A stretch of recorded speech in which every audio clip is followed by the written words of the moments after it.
satisfaction of the right word found.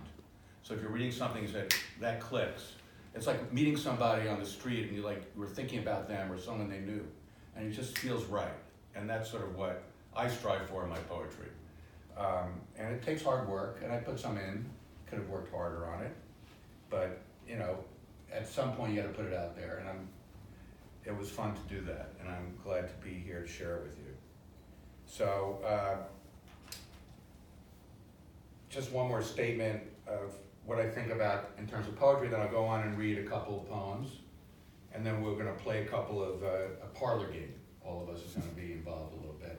And I've also asked you to bring something if you care to share. I know Ellen has, and I think relating to Phyllis in particular, right? Of course. Of course. Ellen's our neighbor from downstairs, and Marty and Ellen have been dear friends with Moms. So, poetry for me involves, I'm not sure I need to read this, but bear with me. You know what?